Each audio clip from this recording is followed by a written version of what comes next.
So, before I go into taking everything else off, I just wanted to explain like my process. So, I've never taken off a head gasket or really done a whole lot with engine stuff. I have helped put together an LS, but I've never done a Japanese engine, and I don't really know what everything goes to, like the wiring, the tubing. I'm kind of new to these kind of cars. So to help me stay organized, I just kind of took pictures of everything and I labeled everything. So when I go back, I can go to the numbered bag that I labeled on the picture here, and I can just put it all back on.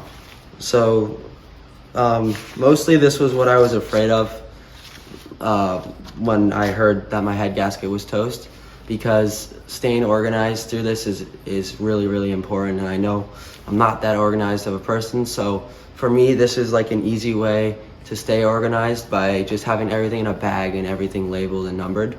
So when I go back to put everything together, I can just find the bag and I'll be all good. So this is really helpful, and it makes like this whole job a lot less intimidating. I know a lot of people shy away from doing the head gasket themselves because it is a lot of bolts to take off, and I'm trying to prove here that it isn't as bad as it looks. So step one in removing the head is just disconnecting everything that's attached to it. So the head is this right here. It looks like the block, but it's not. It's on top of the block. It's this big metal piece here, and the head gasket sits right here. It sits right between the block and the head. So to get to the head gasket, I have to take the head off and then have it refurbished. So far I've taken off everything to do with spark, which was all here, a ton of wiring. All the belts are off, all the pulleys are all off. So the next step is going to be to remove the full intake system and in the fuel rail. So once that is done, I can slide the headers off and we should be able to remove this system altogether.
Oh, yeah, baby.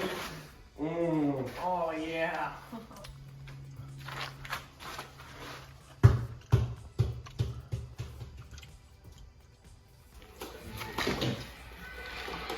Oh. It's not a good oil color. Oh. Hey, look at all the coolant in there. See it over here? Oh. It's thick. Soup. Look at it. It's like an inch thick on the bottom. Oh, God.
So got the head back from the machine shop. Now it's time to reinstall everything. So it's a little boring, but yeah, torque specs, how to do all that by the book, and yeah, just follow the steps on the Honda manual to finish it up.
So the head is all on.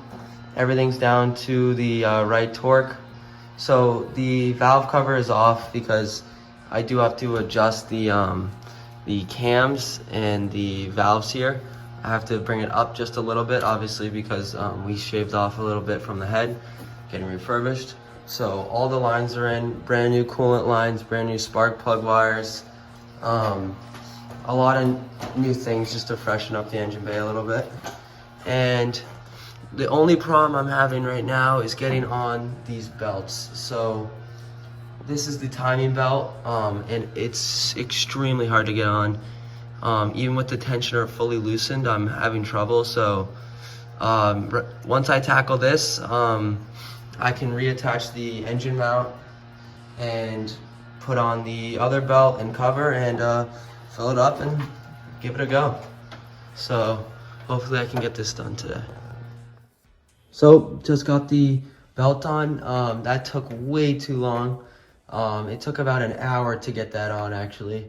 So yeah, now we can move to the next belt and hopefully put the engine mount on and get this thing going. It's about 9:45 on a Sunday night, and I got school tomorrow, so I got most of it done. We have a little bit of stuff left right here, and yeah, that's pretty much it. All put together. Now we just gotta start it.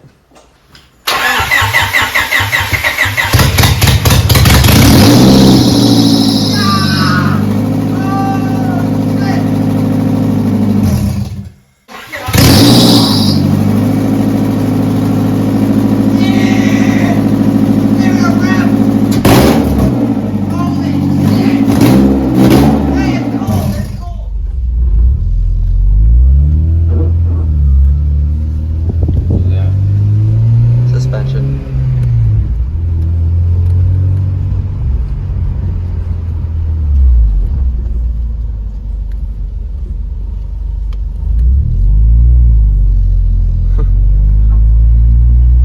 Stinks. So the head gasket is done.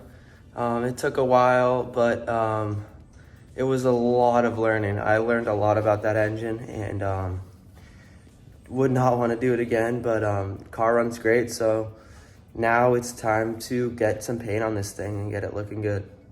Thanks for watching.